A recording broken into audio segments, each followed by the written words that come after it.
পাইলে নিরালায় গো নবী, পাইলে নিরালায়, পাইলে নিরালায় গো নবী, পাইলে নিরালায়।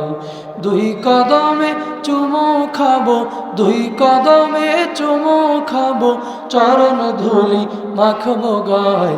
পাইলে নিরালায় গো নবী, পাইলে নিরালায়, বলেন না, পাইলে নিরালায় গো নবী রালায়।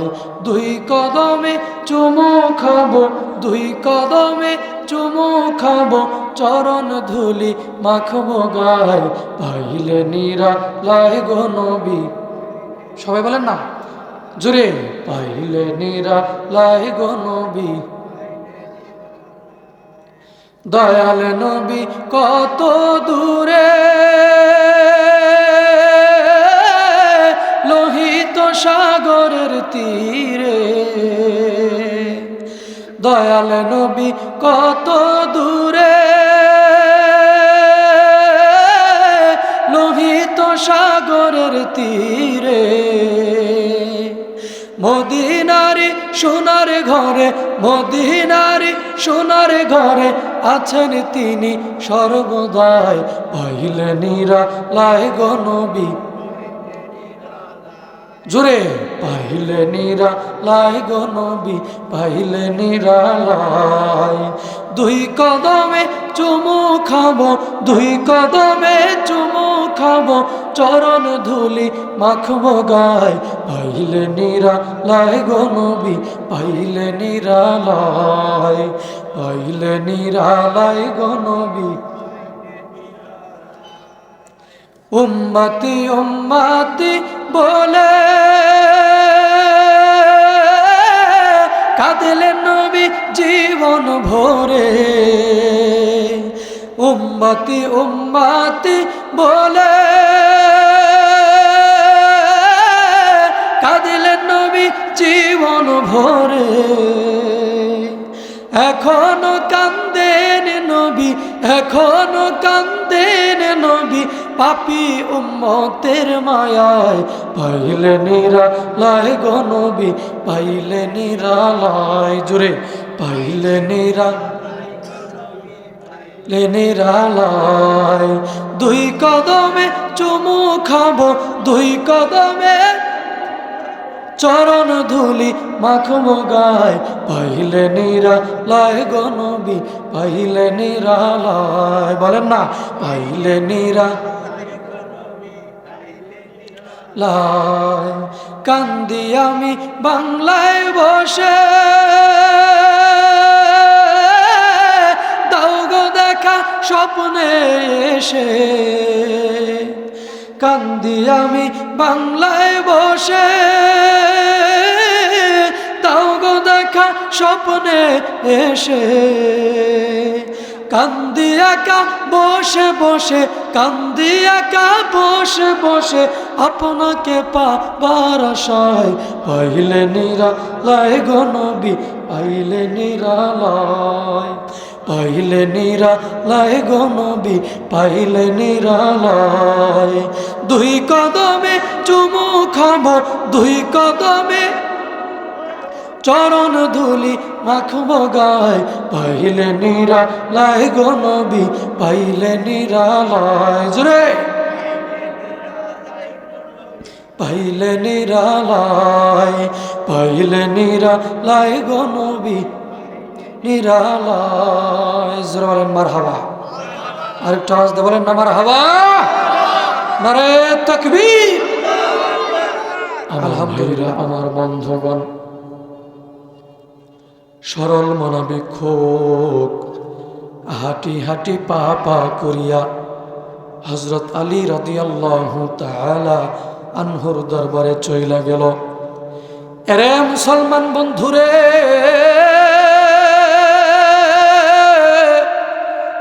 এই ভিক্ষুক হাঁটি হাঁটি পা পা করিয়া যখন আলীর বাড়ির সামনে চইলা গেছে, আলীর দরজার সামনে দাঁড়াইয়া, আলীর গেটের সামনে দাঁড়াইয়া, আলীর দরজার মধ্যে গেটের মধ্যে এই রকম ভাবে ঠক ঠক করে আওয়াজ দিয়ে ডাক দিয়ে বলল, আলী ভাই বাড়ির মধ্যে আছেন নাকি? যদি বাড়ির মধ্যে থেকে থাকেন একটু সময়ের জন্য বাহিরে আসেন, আপনার সাথে জরুরি একটা কথা বলার জন্য আসছি, গুরুত্বপূর্ণ একটা বিষয় নিয়ে আসছি। আমার ভাইরা, আমার বন্ধুরে, ও এই কাষ্টসিংহা এলাকার বাপ ভাইরা গো, ও এই এলাকার মুরব্বী বাবারা, ও আমার কলিজার টুকরা যুবক ভাইরা, যারা এখনো মাহফিলের মধ্যে আসো নাই, জলদি জলদি মাহফিলের মধ্যে হাজির হইয়া যাও। আল্লাহ পাক হইতে পারে আজকের এই মাহফিলের মাধ্যমে আপনাকে আমাকে জান্নাতের বাসিন্দা বানাই দিতে পারে, হেদায়েতের রাস্তা দেখায় দিতে পারে। জোরে বলেন কথা ঠিক না বেঠিক? রে বন্ধুরে, এবার হযরত আলী রাদিয়াল্লাহু তাআলা আনহু এই ভিক্ষুকের কথা শুইনা হযরত আলী রাদিয়াল্লাহু তাআলা আনহু ঘরের ভিতর থেকে বাহিরে আসলো। বাহিরে আসার পর যখন দরজাটা খুললো, যখন গেটটা খোলার পর দেখলো সামনে একজন জীর্ণ শীর্ণ মানুষ, কম দামি একজন মানুষ দাঁড়ায় রয়েছে। ডাক দিয়ে বলল, তুমি কে?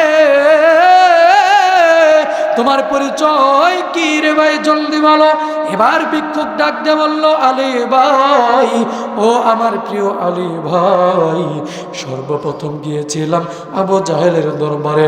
আমি হইলাম মক্কার জমিনের সবচাইতে হত দরিদ্র মানুষ, মিসকিন মানুষ, ফকির মানুষ।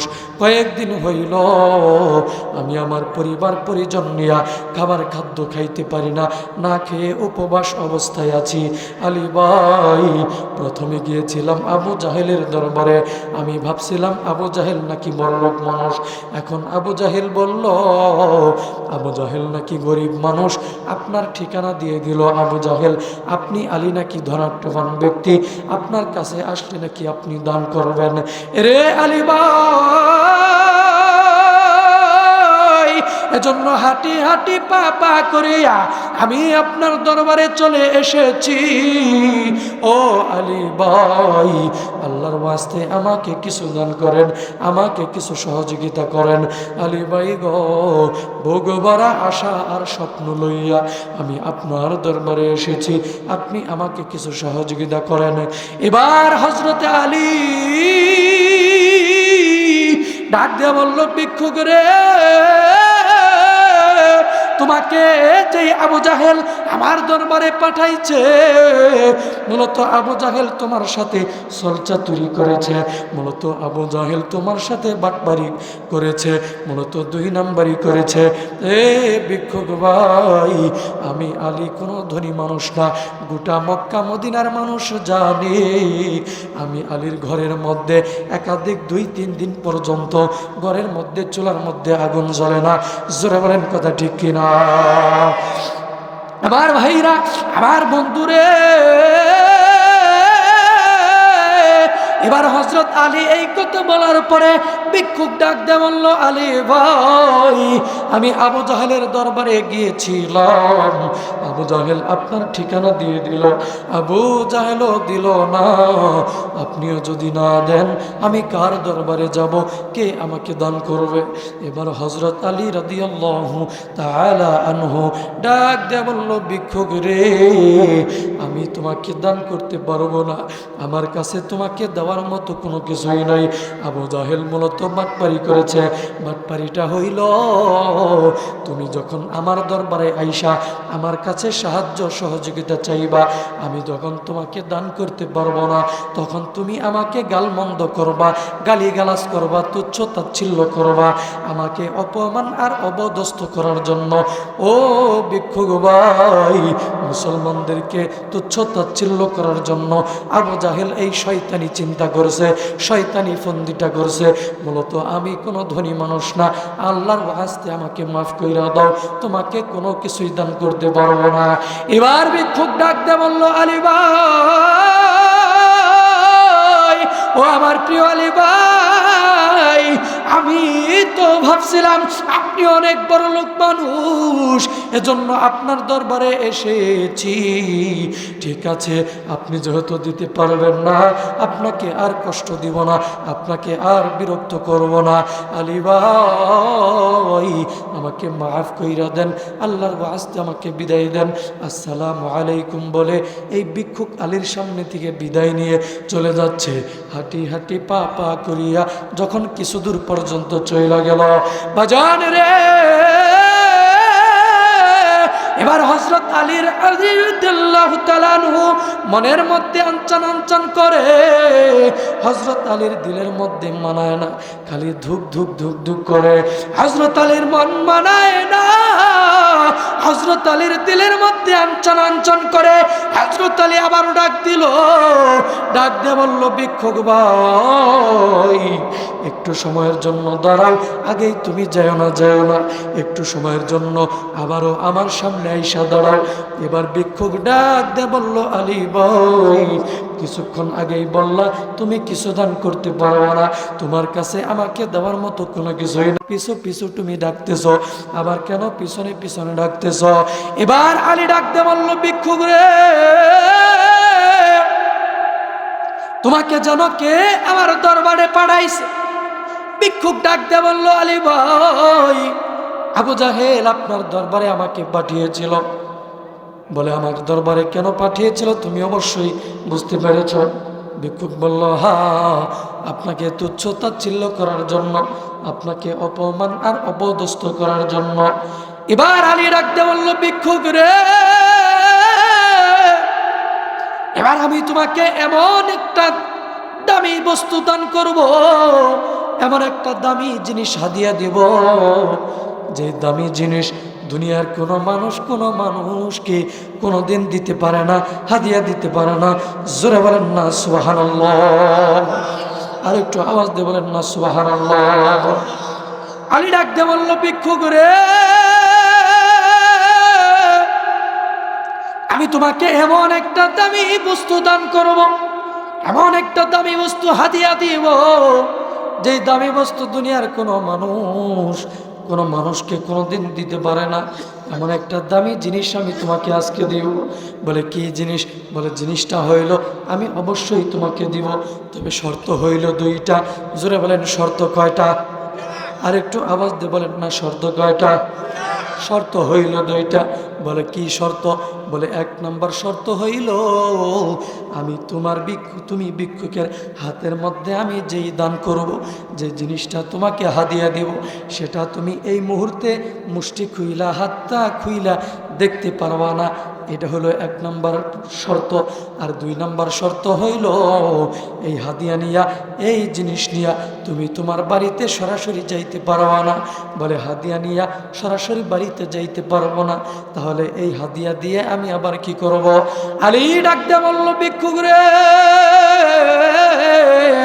এই হাদিয়া তুমি দেখতে পারবা না, এক নম্বর শর্ত। দুই নম্বর শর্ত হইল তুমি সরাসরি আবু জাহেলের বাড়িতে চলে যাইবা। আবু জাহেল যখন জিজ্ঞাসা করবে যে নবীর মেয়ের জামাই হযরত আলী তোমার কি হাদিয়া দিয়েছে, বিসমিল্লাহ বইলা হাতটা কইলা আবু জাহেলকে দেখায় দিবা, আমি আলী তোমার কি দান করেছি। চিল্লায় বলেন না সুবহানাল্লাহ। এরে বন্ধুরে, এবার ভিক্ষুক ডাক দিয়ে বলল, আলী ভাই আমি আপনার শর্ত মাইনা নিলাম, এখন আপনি আমাকে সহযোগিতা করেন, এখন আপনি আমাকে দান করেন।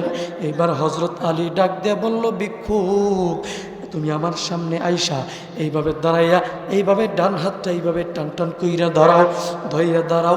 এবার ভিক্ষুক হযরত আলীর সামনে আইসা ডান হাতটা এইরকমভাবে টান টান কইরা ধরলো। হযরত আলী রাদিয়াল্লাহু তাআলা আনহু, আমাদের নবী, বিশ্ব নবী মুহাম্মদুর রাসূলুল্লাহ সাল্লাল্লাহু আলাইহি ওয়াসাল্লামের মুহাব্বতে, ভালোবাসায় কয়েক মর্তবা, কয়েকবার দুরূদ শরীফ পাঠ করলো। জোরে বলেন, কি পাঠ করলো? দুরূদ শরীফ পাঠ করলো। কয়েকবার দুরূদ শরীফ পাঠ করার পর হযরত আলী রাদিয়াল্লাহু তাআলা আনহু এই ভিক্ষুকের হাতের মধ্যে তিনটা ফু মাইরা দিল। তিনটা ফু মারার পর হযরত আলী নিজ হাত দিয়া ভিক্ষুকের হাতটা এইরকম মুষ্টি বানাইয়া চাপ দিয়ে ধইরা ডাক দে বলল, ভিক্ষুক রে, এবার জলদি কইরা যাও, আবু জাহেলের বাড়িতে যাইবা, আবু জাহেলকে দেখায় দিবা আমি কি হাদিয়া দিলাম। এবার ভিক্ষুক আলীর কথা মোতাবেক হাঁটি হাঁটি পা পা করিয়া আবু জাহেলের বাড়ির দিকে রওনা হয়ে গেল।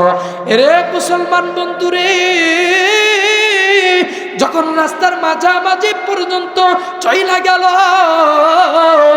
রাস্তার মাঝামাঝি পর্যন্ত যাওয়ার পর ভিক্ষুক এইবার হাতের মধ্যে কেমন জানি, হাতের মুষ্টির মধ্যে, হাতের তালুর মধ্যে ভিক্ষুকের কেমন জানি পাথরের টুকরার টুকরার মতো, মার্বেলের মতো মনে হয়। জোরে কোন আল্লাহু আকবার। ভিক্ষুক ডাকতে বলল, আল্লাহ। হযরত আলী খালি হাতের মধ্যে ফু দিয়েছিল, হাতের মধ্যে তো কিছুই দান করছিল না, শুধু ফু দিয়েছিল। এখন আবার হাতের মধ্যে কেমন জানি পাথরের টুকরার মতো মনে হয়, কেমন জানি মার্বেলের মতো মনে হয়। আল্লাহ গো, হাতের মধ্যে কি আসলো আমি দেখব। যখন হাতের মুষ্টিটা খুইলা হযরত আলী রাদিয়াল্লাহু তাআলা আনহুর দেওয়া হাদিয়াটা যখন ভিক্ষুক এইভাবে দেখবে, যখন ভিক্ষুক হাদিয়াটা এইভাবে দেখবে, যখন হাতের মুষ্টি খুইলা এইভাবে দেখবে, হঠাৎ করে হযরত আলীর শর্তের কথা মনে পইরা গেল।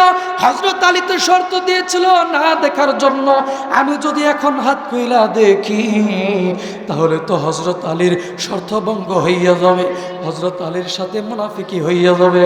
না গো আল্লাহ, না, আমি হাত খুইলা দেখব না, আবু জাহেলের বাড়িতে চইলা যাব। এরে বন্ধুরে, এবার ভিক্ষুক একটা দৌড় মারিয়া আবু জাহেলের বাড়িতে চলে গেল। আবু জাহেলের বাড়িতে যাইয়া আবু জাহেলকে ডাক দে বলল, আবু জাহেল রে, রে আবু জাহেল, তুমি হইলা বাটপার, তুমি হইলা বেঈমান, তুমি হইলা ধোঁকাবাজ, তুমি আমার সাথে ছলচাতুরি করেছো, আমার সাথে তুমি বাটপারি করেছো, আমার সাথে তুমি 2 নাম্বারি করেছো। আবু জাহেল ডাক দিয়ে বলল, ভিক্ষুক, আমি কি 2 নাম্বারি করলাম, কি বাটপারি করলাম তোমার সাথে? ভিক্ষুক ডাক দিয়ে বলল, আবু জাহেল, তুমি বলেছিলা তুমি নাকি গরিব মানুষ, মূলত তুমি হইল ধনী মানুষ, আর তুমি বলছিলা আলী নাকি ধনী মানুষ, মূলত আলী হইল গরিব মানুষ। কিন্তু আবু জাহেল, তুমি যত বড়ই বড় লোক হও না কেন, যত বড়ই ধনী মানুষ হও না কেন, তোমার দিলটা হইল ছোট্ট পুঁটি মাছের আত্মার মতো। আর হযরত আলী যতই গরিব হোক না কেন, হযরত আলীর দিলটা হইল আকাশের মতো উদার বড়। জোরে বলেন না আল্লাহু আকবার। আরে বন্ধুরে, এবার ভিক্ষুক ডাক দে বলল, আবু জাহেল, তুমি যে ছলচাতুরি করেছ, তুমি যে 2 নাম্বারি করেছ, তুমি যে মুসলমানদেরকে অপমান আর অপদস্থ করার জন্য একটা নাটক সাজাইছ, সেই নাটকে তুমি পাশ করতে পারো না। বলে সেটা আবার কেমন কইরা? বলে তুমি যে আলীর দরবারে আমাকে পাঠাইছিলা, আলী এমন একটা হাদিয়া আমাকে দিয়েছে, যেই হাদিয়া দুনিয়ার কোনো মানুষকে কোনোদিন দিতে পারে না। জোরে কর না আল্লাহু আকবার। আবু জাহেল ডাকতে বলল, ভিক্ষুক, আর লম্বা নয়, দেরি নয়, এইবার বলো নবীর মেয়ের জামাই আলী তোমারে কি হাদিয়া দিল? এরে বন্ধু, এবার এই ভিক্ষুক আবু জাহেলের সামনে ডান হাতটা এইভাবে টান টান কইরা ধরলো। ধরার পর ডাক দে বলল, আবু জাহেল, দেখো দেখো দেখো দেখো নবীর মেয়ের জামাই কি হাদিয়া দিল।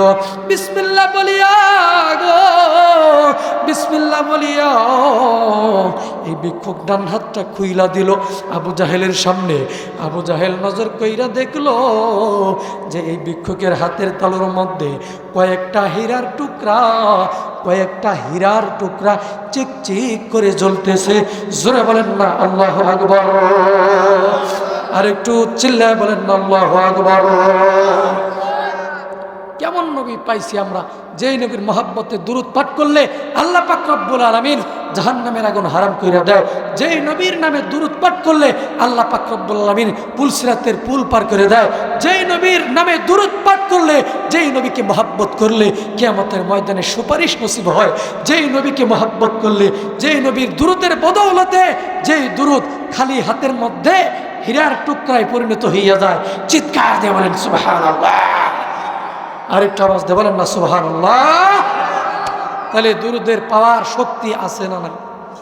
আরেকটা আওয়াজ দিয়ে বলেন না আছে না নাই? একটু জোরে বলেন না সাল্লাল্লাহু আলাইহি ওয়াসাল্লাম। আরেকটু চিল্লায় বলেন না সাল্লাল্লাহু আলাইহি ওয়াসাল্লাম। প্রিয় বন্ধুগণ, প্রিয় মুহতারাম হাজরিন, এইবার আসেন আসল আমি ছোট্ট একটা দুরূদের ফজিলত বললাম। আমরা এখন থেকে চেষ্টা করব নামাজের মধ্যে যে আমরা দুরূদ শরীফ পাঠ করি বৈশা, সেটা তো ভিন্ন কথা। অন্য সময়ে যখন ফ্রি থাকবো, যেমন আপনি ব্যবসা বাণিজ্য করতেছেন, দোকানে বৈশা রয়েছেন, হ্যাঁ ভিড় নাই, ফ্রি বসে আছেন, রাস্তাঘাটে চলতেছেন ফিরতেছেন, শুধু এক জায়গায় বসে রয়েছেন, 1-2 বার 2-3 বার 5-10 বার দরুদ শরীফ পড়লেন, সাথে সাথে আল্লাহ পাক রব্বুল আলামিন যতবার দরুদ শরীফ পাঠ করবেন ততবার প্রত্যেকবারে 10টা করে রহমত আপনার উপরে নাজিল করে দেবে। চিৎকার বলেন না সুবহানাল্লাহ। এবং এই দুরুদের বদৌলতে কাল কিয়ামতের ময়দানে আপনার জন্য সুপারিশ করবে নবীজি। হাউজে কাউসারের পানি দিয়া আপনার তৃষ্ণা নিবারণ করে দিবে। চিল্লা বলেন না সুবহানাল্লাহ। আমাদের সভাপতি সাহেব আসছেন, হ্যাঁ জি, ভালো আছেন না? বসেন বসেন, সভাপতি সাহেব আসছেন, জোরে করে মারহাবা। আরেকটু আওয়াজ দিয়ে বলেন না মারহাবা। আপনাদের কি খারাপ লাগতেছে, কষ্ট হইতেছে? শেষ করে দিব না আর কিছুক্ষণ চলবে? হ্যাঁ, তাহলে আমি বলবো আজকের মাহফিল আপনারা কইবেন চলবে চলবে, ঠিক আছে তো ইনশাল্লাহ? আজকের মাহফিল ওই পিছনের যুবক ভাইরা কোনা মানে এরা কইতেছে যদি সারা রাইতে চালায় সত্যি সত্যি, তাহলে উভয় কি আজকের মাহফিল কতক্ষণ চলবে? সারা রাত আপনারা থাকেন, আমি আর একটু করে জামুগা, কতক্ষণ ঠিক কিনা? আল্লাহ পাক যতক্ষণ তৌফিক দেয় জোরে বলেন কতক্ষণ ঠিক কিনা? প্রিয় বন্ধুগণ, আমার প্রিয় মুহতারাম হাজরিন, আমি আপনাদের সম্মুখে তিলাওয়াত করেছি পবিত্র কোরআনের ইয়া আইয়ুহাল্লাযীনা আমানু তুবু ইলাল্লাহি তাওবাতান নাসুহা। এ বন্ধু, আমরা দুনিয়াতে আসার পরে, মায়ের পেট থেকে আসার পরে এ পর্যন্ত অনেকের বয়স 20 বছর হয়ে গেছে, 40, 50, 60, 70, 80, 90 বছর পার হয়ে গেছে। এমন কোনো ব্যক্তি আছেন যে হুজুর আমার জীবনে আমি কোনো অন্যায় করি নাই, কোনো গুনাহ করি নাই? এমন কেউ আছেন? বলা সম্ভব না। আমরা মানুষ হিসাবে আমাদের ভুল হতেই পারে, ভুল হয়ে গেছে, গুনাহ নাফরমানি আমাদের দ্বারা হয়ে গেছে, কথা বলেন ঠিক কিনা? তাহলে এইবার আসেন, আমরা দুনিয়াতে আসার পরে নাফরমানি, আল্লাহ আমাদেরকে কি জন্য দুনিয়াতে পাঠাইছেন? আল্লাহ বলছেন ওমা খালাকাতুল জিন্না ওয়াল ইনসা ইল্লা লিয়াবুদুন। আল্লাহ বলছে বান্দা, আমি তোমাদেরকে এবং জিন জাতিকে দুনিয়াতে পাঠাইছি একমাত্র কার ইবাদত করার জন্য? আল্লাহর নামটা একটু জোরে কর না, কার?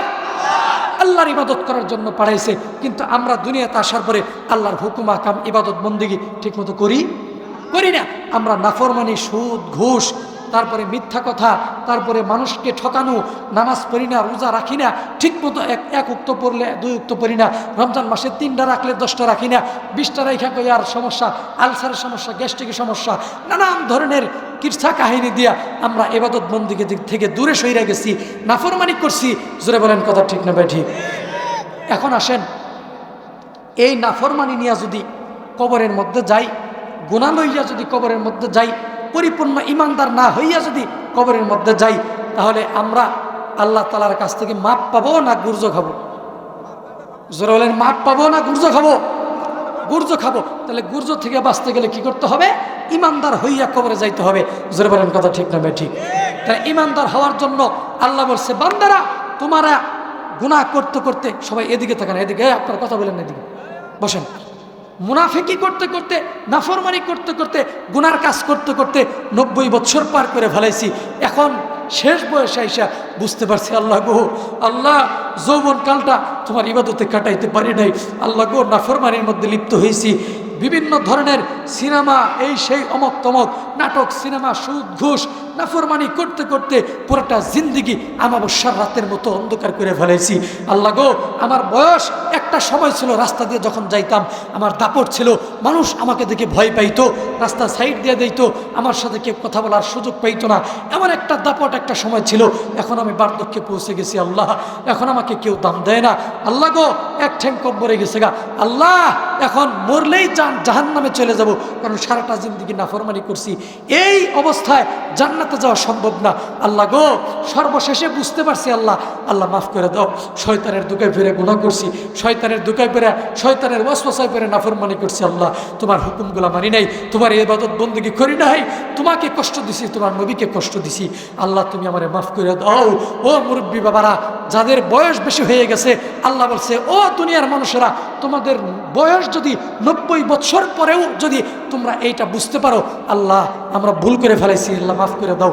তাহলে আল্লাহ বলছে, বান্দা 90 বছর পরে এসেও যদি সাকারাত অর্থাৎ মৃত্যুর যন্ত্রণা শুরু হওয়ার আগ মুহূর্তেও এসে যদি তোমরা আবার আমি আল্লাহর কাছে তওবা করতে পারো, খাটি দিলে প্রকৃতপক্ষে তওবা করতে পারো, তাহলে আমি আল্লাহ তোমাদের জিন্দেগীর সব গুনাহ মাফ করে দেব। জোরে বলেন না সুবহানাল্লাহ। আল্লাহ বলছে, ইয়া আইয়ুহাল্লাযীনা আমানু তুবু ইলাল্লাহি তাওবাতান নাসুহা। আল্লাহ বলছে, বান্দা তোমরা যদি প্রকৃতপক্ষে তওবা করতে পারো, তাওবাতান নাসুহা, প্রকৃতপক্ষে তওবা কোনটা? যেমন আপনি মনে মনে মুখে মুখে বলতেছেন, আল্লাহ চুরি করছি, ডাকাতি করছি, মাফ করে দাও, আর জীবনে করতাম না। এটা মুখে মুখে বলতেছেন, কিন্তু দিলের মধ্যে আছে, দূর কালকে সুযোগ পেলে আবার চুরি করব। এরকম যদি দিলে দিলে নিহত থাকে, তাহলে কি প্রকৃতপক্ষে তাওবা হবে? যেরকম হবে হবে না। মুখেও যেটা থাকবে, অন্তরেও সেটা থাকতে হবে। যেরকম কথা ঠিক কিনা?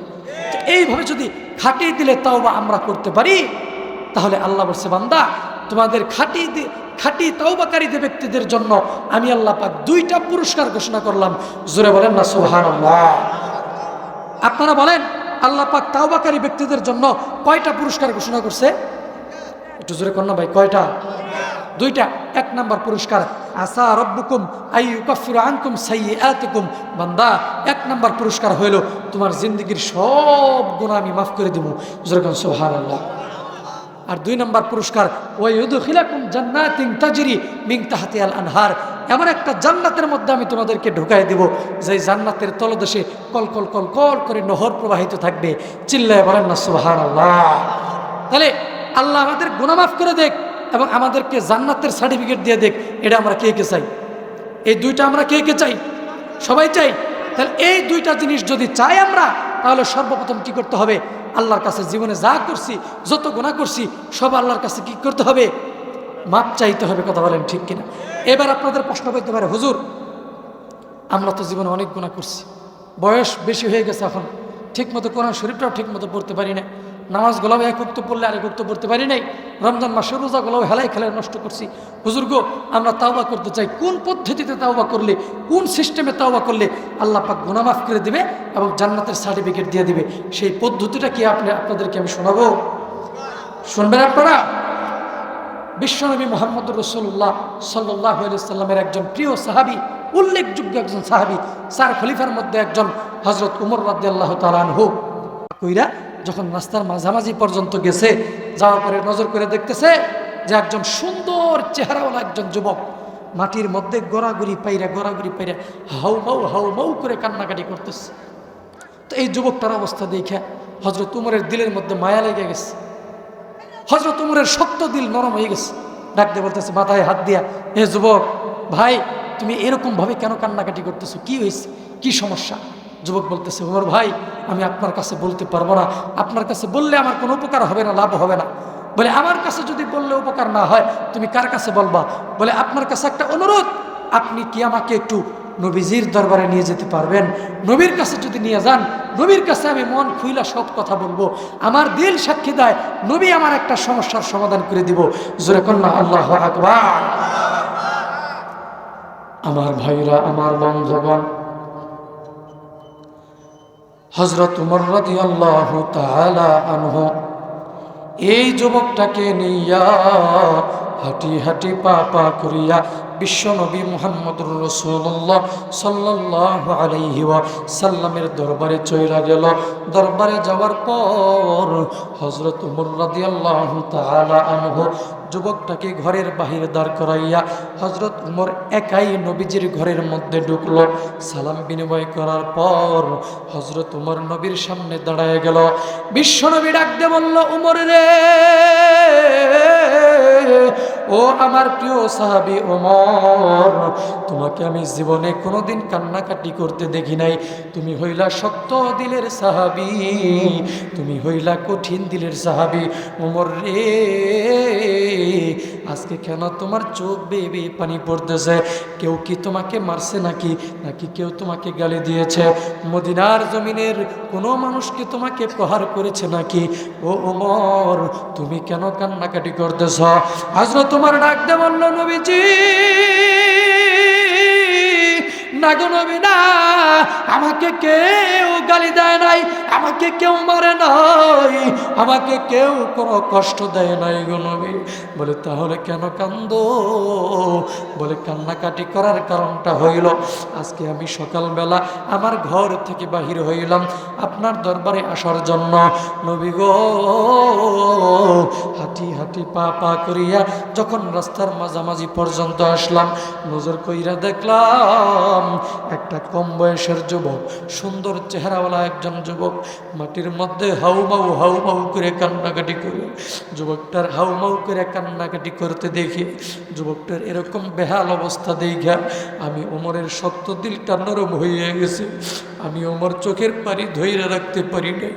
যুবকটার এত খারাপ অবস্থা, যুবকটা কাঁদতে কাঁদতে বেহুশ হয়ে যায়, আবার হুঁশ ফিরে আসে, আবার বেহুশ হয়ে যায়। ও নবীজি, যুবকটাকে আমি জিজ্ঞাসা করলাম, গো নবী, কিসের জন্য কান্দো? যুবকটা আমার কাছে বলবে না। যুবকটা আপনার কাছে বলতে চায়, আপনার কাছে কান্নার কারণটা বলতে চায়, এজন্য আপনার দরবারে যুবকটাকে নিয়ে এসেছি। বলে, যুবকটা কোথায়? বলে, ঘরের বাহিরে আছে। বলে, ভিতরে নিয়ে আসো। হযরত ওমর রাদিয়াল্লাহু তাআলা আনহু যুবকটাকে বাহির থেকে ভিতরে নিয়ে আসলো। এবার যুবকটা নবীজির সামনে বইসা, এইভাবে আত্তাহিয়াত সুরতে বইসা চুপ চুপ করে বসে রইল। ফুফায় ফুফায় কান্দে, মুখের মধ্যে হাত দিয়ে চাপ দিয়ে ধরে ধরে কান্দে, চোখের পানি ফেলায় ফেলায় কান্দে। নবীজি ডাক দিয়ে বলল, যুবক রে, তোমার কি হইল আবার? কিসের জন্য কান্নাকাটি করো রে যুবক? জলদি কইরা বলো না, কি হয়েছে বলো না। এবার যুবকটা ডাক দিয়ে বলল, নবী গো, আমি জীবনে অনেক বড় অন্যায় কইরা ফেলেছি, জীবনে অনেক বড় নাফরমানি কইরা ফেলেছি। আমার মনে হয় কাল কিয়ামতের ময়দানে আল্লাহ পাক রব্বুল আলামিন আমাকে ঘাড় ধাক্কা দিয়ে জাহান্নামের মধ্যে ফেলে দিবে। জোরে কোন আল্লাহু আকবার। আমার ভাইরা রে, এবার নবীজি ডাকতে বলল, যুবক রে, তুমি বলো বলো বলো, কি গুনাহ করেছো, কি খারাপ কাজ করেছো? আমি নবীর কাছে খুইলা খুইলা বলো। এবার নবীজির কাছে যুবকটা ডাক দিয়ে বলল, নবী গো, আমার গুনাহ, এমন গুনাহ আমি করেছি যে গুনার কথা বলতে গেলে আমার কলিজাটা ভয়টা যায়, যে গুনার কথা স্মরণ হইলে আমার কান্না আমি ধৈর্য রাখতে পারি না, আমি নিজেকে ঠিক রাখতে পারি না। এত বড় নিকৃষ্ট অপকর্ম আমি কইরা ভালাইছি। নবী ডাকতে বলল, যুবক, এবার আমি তোমার কাছে জিজ্ঞাসা করতে চাই, তুমি কি হাল আশরাকতা বিল্লাহ, তুমি কি আল্লাহর সাথে শিরিক করেছ নাকি? যুবক বলল, না, আমি আল্লাহর সাথে কোনো শিরিক করি নাই গো নবী। এবার যুবকটা ডাক দিয়ে বলল, নবী গো, এর চাইতেও বড় গুনাহ আমি কইরা ফেলাইছি। নবী ডাকতে বলল, যুবক রে, হাল কতালতা নাফসা, তাহলে কি তুমি কোনো মানুষ খুন করেছ, কোনো মানুষকে কি হত্যা করেছ নাকি? যুবক বলল, নবী গো, না গো নবী না, আমি কোনো মানুষ হত্যা করি নাই। বলে তাহলে কি করছো? বলে আমি এর চাইতেও বড় গুনাহ করছি, আমার গুনাহটা এর চাইতেও বড় হবে। এবার নবীজি ডাকতে বলল, আরে যুবক, তাহলে আমি নবী বইলা দিলাম, তুমি শোনো, তোমার গুনাহ যতই বড় হোক না কেন, আমার আল্লাহ পাক রব্বুল আলামিনের দয়া মায়া ক্ষমা তার চাইতে লক্ষ লক্ষ কোটি কোটি গুণ বড়। জোরে বলেন সুবহানাল্লাহ। আল্লাহর দয়া ছোট না বড়? আওয়াজ দিয়ে বলেন, আল্লাহর দয়া ছোট না বড়? আরেকটু জোরে বলেন, ছোট না বড়? আল্লাহ তুমি দয়ার সাগর, রহমানুর রহিম, তোমার দয়ায় পূর্ণ আমার সারনিশিদিন, তোমার দয়ায় পূর্ণ আমার সারনিশিদিন। তুমি মিটাও সকল চাওয়া দুদিন আগে পরে, তোমার কাছেই সকল পাওয়া সবই তোমার তরে। তোমার পথে চললে সবাই, তোমার পথে চললে সবাই আসবে যে সুদিন, তোমার দয়ায় পূর্ণ আমার সারনিশিদিন। আল্লাহ তুমি দয়ার সাগর, রহমানুর রহিম, তোমার দয়ায় পূর্ণ আমার সারনিশিদিন, তোমার দয়ায় সারনিশিদিন। জোরে বলেন আল্লাহু আকবার। আল্লাহর দয়া ছোট না বড়? আওয়াজ দিয়ে বলেন, ছোট না বড়? এইবার নবীজি ডাক দিয়ে বলতেছে, যুবক রে, বলো না রে যুবক, কি করছো?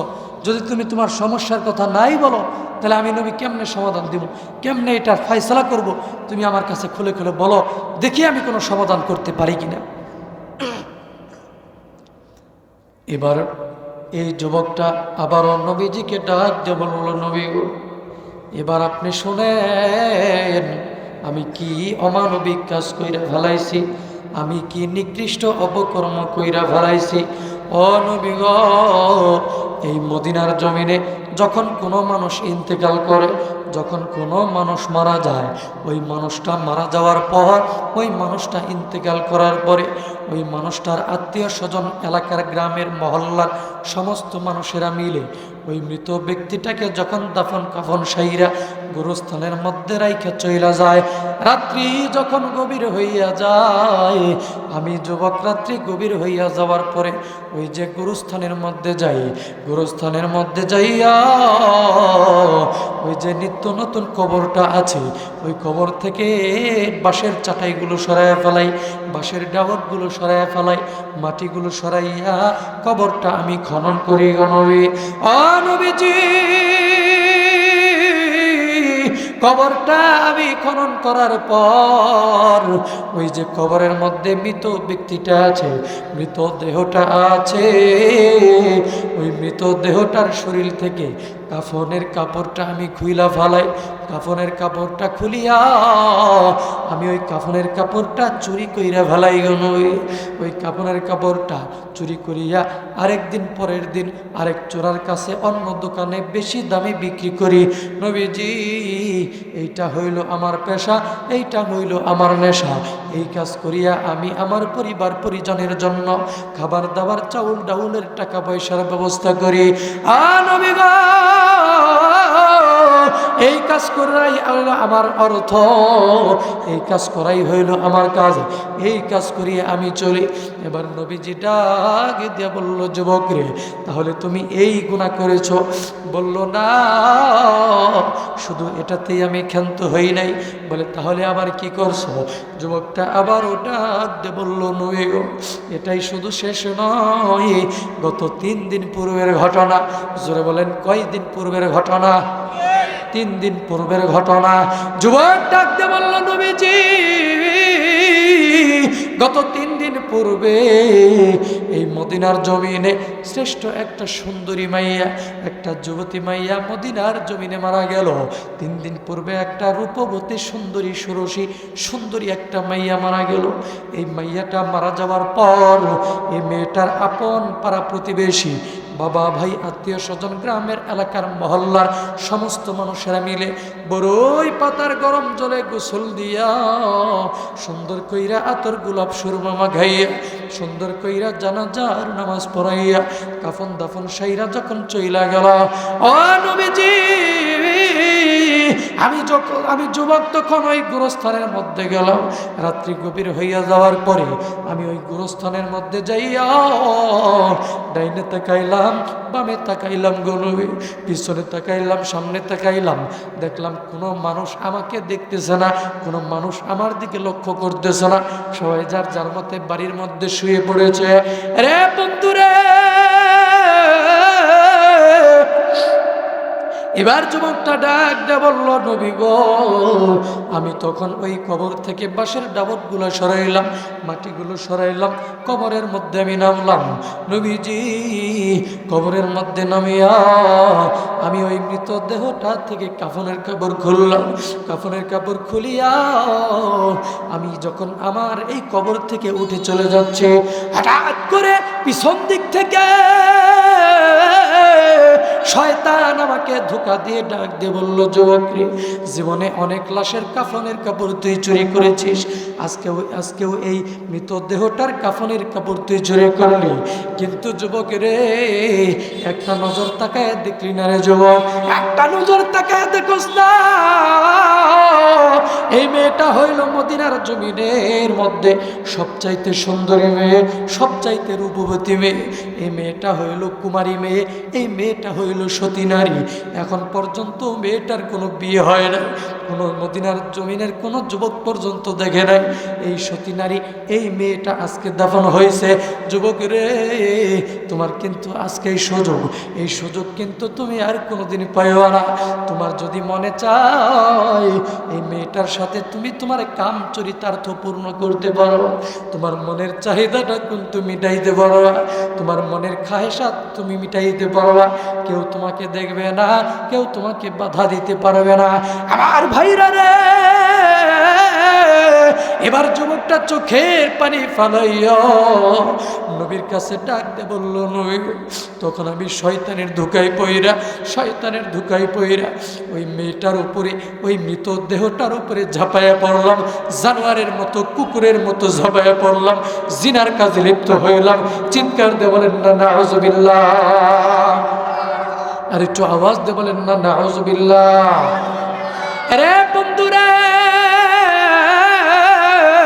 এবার যুবকটা ডাক দিয়ে বলল, নবী গো, আমি যখন জিনার কাজ সারলাম, জিনার কার্য সারিয়া, অপকর্ম সারিয়া, খারাপ কর্ম আমি শেষ করিয়া আমি যখন আবার কবর থেকে উঠে চলে যাচ্ছি, হঠাৎ পিছন দিক থেকে আমার মনে হইল আল্লাহ পাক রব্বুল আলামিন মনে হয় এই মৃত মেয়েটার জবান মনে হয় খুইলা দিছে। জোরে কোন আল্লাহু আকবার। যুবক বলল, নবীজি, আমার মনে হইল মৃত মেয়েটার জবান মনে হয় আল্লাহ খুইলা দিছে। এই মৃত মেয়েটার মেয়েলি কণ্ঠে, মহিলা কণ্ঠে পিছন দিক থেকে আমাকে ডাক দে বলল, যুবক, এ যুবক, তুই কোন এলাকার যুবক রে? তোর সাথে আমার কোনো শত্রুতা ছিল না, আমার সাথেও তোর কোনো শত্রুতা ছিল না, তুই আমারে চিনতি না, আমিও তোরে চিনতাম না রে যুবক। এরে যুবক, আমার আপন মানুষেরা, আমি মৃত্যুবরণ করার পরে আমার আপন মানুষেরা, আমার ভাই বেড়াদার, আত্মীয় স্বজনেরা আমাকে সুন্দর কইরা পবিত্র বানাইয়া, সুন্দর কইরা আতর গোলাপ খুশবু লাগাইয়া আমাকে সুন্দর কইরা কবরের মধ্যে রেখে গিয়েছিল। আমার দিলে দিলে একটা আশা ছিল, আল্লাহ পাকের দরবারে কাল কিয়ামতের ময়দানে আমি আমার সতীত্ব নিয়ে দাঁড়াবো, আমি আমার কুমারিত্ব নিয়ে আল্লাহর দরবারে দাঁড়াবো, আমি আল্লাহর সামনে পবিত্র অবস্থায় দাঁড়াবো। এরে যুবক, কিন্তু তুই আমার ইচ্ছাটা নষ্ট কইরা দিলি, তুই আমার দেহের মধ্যে কলঙ্ক লাগাই দিলি, তুই আমার দেহের মধ্যে অপবিত্রতা লাগাই দিলি, তুই আমার দেহের মধ্যে কলঙ্ক লাগাই দিলি। এ যুবক, আমি কিন্তু কাল কিয়ামতের ময়দানে তোর বিরুদ্ধে মামলা দায়ের করব, আল্লাহর আদালতে কিন্তু আমি কেস করব, আল্লাহর আদালতে কিন্তু সালিশ বসাবো, আমি কিন্তু তোরে মাফ করব না, তুই কিন্তু জাহান্নামী হয়ে যাবে। যুবকটা এবার ডাকতে বলল, নবী গো, ওই যে মেয়েলি কণ্ঠে, মহিলার কণ্ঠে এই আওয়াজটা শোনার পরে, এই কান্নাকাটির শব্দ কইলা শোনার পরে আমার দিলের মধ্যে তখন জাহান্নামের ভয় তৈরি হয়ে গেল। ওগো নবীজি, আমার মনে হয় আল্লাহ আমার এই গুনাহটা মাফ করবে না। আমার মনে হয় কাল কিয়ামতের ময়দানে আল্লাহ পাক ঘাড় ধাক্কা দিয়ে জাহান্নামের মধ্যে ফেলে দেবে। জোরে কোন আল্লাহু আকবার। আর একটু আওয়াজ দিয়ে বলেন না আল্লাহু আকবার। রে বন্ধুরে, এবার যুবকটা ডাক দে বলল, নবী গো, আল্লাহ পাক আমারে মনে হয় মাফ করো না। এখন আপনি বলেন না গো নবী, আমার আল্লাহ কি আমার এই গুনাহটা মাফ করবে কিনা, আমি কি জাহান্নাম থেকে মুক্তি পাবো কিনা? এবার নবীজি এই যুবকটার কণ্ঠে, এই যুবকটার মুখে এই নিকৃষ্ট ঘটনা শোনার পরে নবীজি চোখের পানি ধা ধা করে ছেড়ে দিল। সাহাবীদের ঘাড়ের উপরে এইভাবে হাতটা হেলান দিয়ে দাঁড়ায় নবীজি কাঁদতেছে, চোখের পানি ফলাইয়া ফলাইয়া বুকটা ভাসায় দিতেছে। ডাকতে বলল, যুবক, এরে যুবক, একজন মানুষ যখন মারা যায়, দুনিয়ার থেকে বিদায় হইয়া যায়, ওই মানুষটা তার দুনিয়ার টাকা পয়সা ধন দৌলত গাড়ি বাড়ি এগুলা সঙ্গে নিয়ে যাইতে পারে না। শুধু সঙ্গে নিয়ে যায়, পুরুষ হইলে মাত্র 3 টুকরা কাপড়, আর মহিলা হইলে কয় টুকরা কাপড়? আর একটু জোরে বলেন, কয় টুকরা? 5 টুকরা কাপড় সঙ্গে নিয়ে যায়। রে যুবক, সেই সঙ্গে নিয়ে যায় কাফনের কাপড়, সেটাও তুমি চুরি কইরা খাও, সেটাও নিকৃষ্ট কাজ তুমি কইরা খাও। দুনিয়ায় কি তুমি আর কোনো কাজ পাও নাই রে যুবক? কত মানুষ কত কাজ কইরা খাইতেছে, কত মানুষ কত কর্ম কইরা চলতেছে, তুমি দুনিয়ার কোনো কাজ না পাইয়া এইটা কি কইরা ফেলাইছো? আর যদি এটার মধ্যে শুধু ক্ষান্ত থাকতা তবুও একটা কথা ছিল, কিন্তু না, তুমি একটা মৃত মেয়ের সাথে মৃতদেহের সাথে অপকর্ম করছো। এ যুবক, তোর কি দিলের মধ্যে একটু মায়া লাগলো না রে যুবক? তুই যখন এই খারাপ কাজ করলি, তোর কি দিলের মধ্যে একটু ভয় লাগলো না রে যুবক? তোর কি জাহান্নামের ঘটনার কথা স্মরণ হইল না? তোর কি জাহান্নামের কথা স্মরণ হইল না? এবার নবীজি ডাকতে বলল, যুবক রে, তুমি এটা কি কইরা ফেলাইছো? আল্লাহ পাক রব্বুল আলামিন তোরে মাফ করবে কিনা আমি নবী এই মুহূর্তে কোনো সিদ্ধান্ত দিতে পারবো না। তুমি এমন খারাপ নিকৃষ্ট কাজ তুমি কেন করলা? তুমি আমার দরবার থেকে বাহির হইয়া যাও, তোমাকে আমি এটা সিদ্ধান্ত দিতে পারবো না। জোরে বলেন আল্লাহু আকবার। আর একটু জোরে বলেন না আল্লাহু আকবার। এবার যুবকটা একটা দৌড় মাইরা দিচ্ছে, নবীর দরবার থেকে বের হয়ে জঙ্গলের মধ্যে চলে গেল। উঁচু পাহাড়ের উপরে দাঁড়াইয়া, উঁচু পাহাড়ের উপরে উঠিয়া আল্লাহ পাক রব্বুল আলামিনের কুদরতি বেশ সেজদায় পইড়া গেছে। ডাকতে বলে, আল্লাহ, এ বন্ধু, আপনি কি গুনাহ করছেন আমি জানি না, আমি কি গুনাহ করছি আপনি জানেন না বাবা। কেউ কারো গুনার খবর কিন্তু জানেন না, কিন্তু আপনি কি করছেন আপনি তো ঠিকই জানেন। জোরে বলেন কথা ঠিক কিনা? এরে বাবাজি, সবাই সবার গুনার কথা স্মরণ করেন, নিজের নাফরমানির কথা স্মরণ করেন, নিজের অপরাধের কথা স্মরণ করেন, দিলটা নরম কইরা দেন। নিজের গুনাহ মাফের আশায় একটা চিৎকার দিয়ে ডাক দিয়ে বলেন না আল্লাহ। আর একটু আওয়াজ দিয়ে বলেন না বাবা আল্লাহ। এবার যুবকটা ডাক দিয়ে বলল, আল্লাহ গো, আমি শয়তানের ধোকায় পইরা গুনাহ করেছি, শয়তানের ওয়াসওয়াসায় পইরা আমি গুনাহ কইরা ফেলাইছি। আল্লাহ গো, দুনিয়ার সমস্ত সবার কাছ থেকে ঘুইরা ঘুইরা সর্বশেষে নবীর দরবারে গিয়েছিলাম। নবীজি আমারে বিদায় কইরা দিছে, নবীজি আমারে পাঠাইয়া দিছে, আমাকে তার দরবার থেকে বাহির কইরা দিছে। সর্বশেষে তোমার দরবারে এসে হাজিরা দিলাম, তোমার কুদরত পায়ে পইরা গেলাম। আল্লাহ, তুমি আমারে মাফ কইরা দাও গো আল্লাহ। তুমি যদি মাফ না করো আমারে মাফ করবো থেকে আল্লাহ, তুমি ছাড়া তো মাফ করার মতো কোনো আল্লাহ নাই গো আল্লাহ। এইভাবে যুবকটা যখন কান্নাকাটি করতেছে, একদিন নয়, 2 দিন নয়, 1 সপ্তাহ নয়, 2 সপ্তাহ নয়, একাধারে 40 দিন পর্যন্ত যুবকটা ওই পাহাড়ের উপরে উঠিয়া আল্লাহ পাক রব্বুল আলামিনের কুদরতি পেয়ে সেজদায় পইরা একাধারে 40 দিন পর্যন্ত কান্নাকাটি করতেছে, আর তাওবাতান নাসুহা করতেছে, আর আল্লাহর দরবারে মাপ চাইতেছে। আরে বন্ধু, 40 দিন পরে 41 দিনের মাথায় আল্লাহ পাক রব্বুল আলামিন এই যুবকটার কান্নাকাটি দেখিয়া, এই যুবকটার তাওবাতান নাসুহা দেখিয়া, এই যুবকটার চোখের পানি দেখিয়া আল্লাহ পাক রব্বুল আলামিনের দয়া মায়ার দরিয়ায় ঢেউ উঠা গেছে। জোরে কোন আল্লাহু আকবার।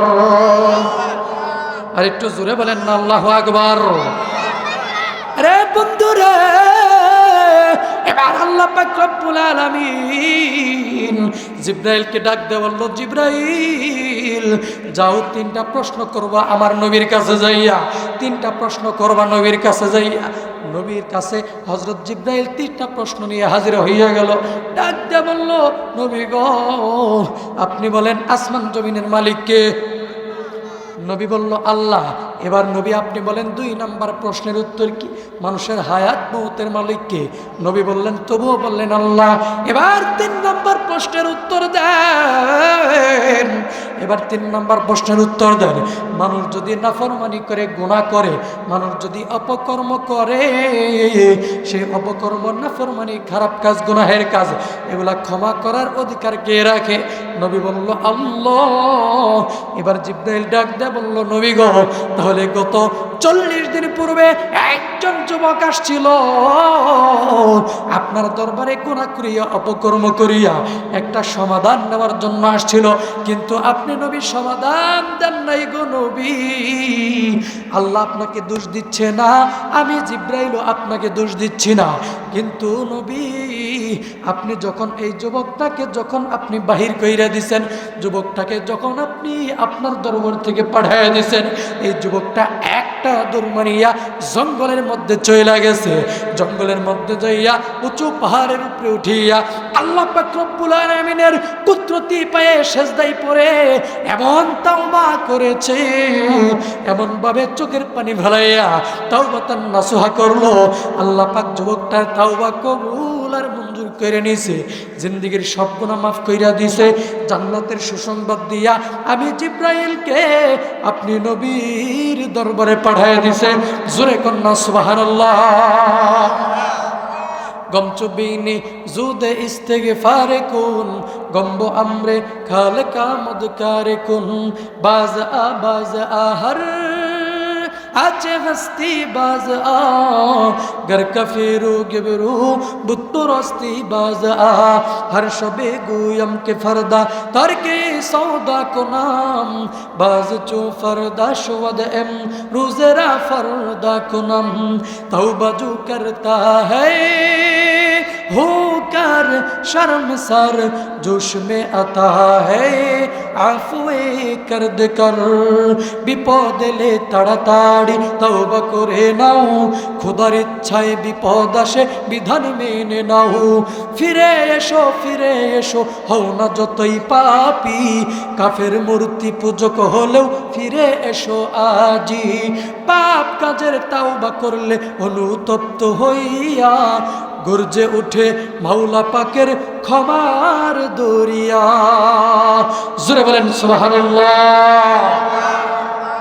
প্রিয় বন্ধুগণ, আমরা তো এই যুবকটার মতো কি এত নিকৃষ্ট গুনাহ কেউ করছি? জোরে বলেন করছি? করি নাই। আমরা তো করার মধ্যে কি করছি, হয়তোবা মিথ্যা কথা বলছি, হয়তো সুদ ঘুষের সাথে জড়িত হয়েছি, হয়তোবা নামাজ পড়ি নাই, হয়তোবা রোজা রাখি নাই, হয়তোবা আরেকজনকে কষ্ট দিছি, হয়তোবা আরেকজনের 10,000 টাকা মেরে দিছি, 20,000 টাকা মেরে দিছি। এর চাইতে নিকৃষ্ট গুনাহ ওই যুবকের মতো কবরের মধ্যে নাইমা এরকম গুনাহ তো আর আমরা কেউ করি নাই। কথা বলেন ঠিক কিনা? তাহলে যে আল্লাহ এই যুবককে এত নিকৃষ্ট গুনাহ করার পরেও তাওবা নাসুহা করার পরে আল্লাহ পাক যুবকটাকে মাফ করে দিছে, সেই আল্লাহ এখনো আছে না নাই? জোরে কোন আছে না নাই? আল্লাহ আছে ঠিকই, কিন্তু আল্লাহর শক্তি পাওয়ার মনে হয় আগের দিকে কমে গেছে। কমে গেছে? জোরে বলেন কথা ঠিক না ঠিক? তাহলে সেই আল্লাহ, আমরাও যদি আল্লাহর কাছে আমাদের ছোটখাটো গুনার জন্য মাপ চাই, ক্ষমা চাই, তাওবা করি, আল্লাহ আমাদেরকেও মাফ করবে কি করবে না? জোরে বলেন করবে কি করবে না? প্রিয় বন্ধুগণ, আমার প্রিয় ভাইরা, তাহলে সবাই হাত তোলেন, সবাই হাত তোলেন। জাহিদ এসে সবটির ছবি তুলো। আল্লাহ পাক যেন এদের ছবি কিয়ামতের ময়দানে ভাসায় দেয় যে এই মাহফিলে বৈশা তারা হ্যাঁ মাহফিলে বৈশা হাত তুলে ওয়াদা করছিল, তাওবা করছিল, এটা যেন ফেরেশতারা ক্যামেরা করে। জোরে কোন আল্লাহু আকবার। সবাই জোরে হাত তোলেন, জোরে হাত তোলেন, সবাই জোরে বলেন আল্লাহ। আরেকটু জোরে কোন না আল্লাহ। জীবনে যত প্রকার গুনাহ করছি, সমস্ত গুনাহ থেকে আজকে তাওবা করলাম, শয়তানের ধোঁকায় পড়ে করছি, আর জীবনে করব না। আল্লাহ, আল্লাহ আপনি আমাকে মাফ করে দেন। এই যে তাওবা করলাম, এই তওবার উপরে আল্লাহ পাক আমাদের সবাইকে আমাদের মরণের আগ পর্যন্ত অটল থাকার তৌফিক দান করুক। সবাই বলেন আমিন। আরেকটু জোরে কন্যা আমিন।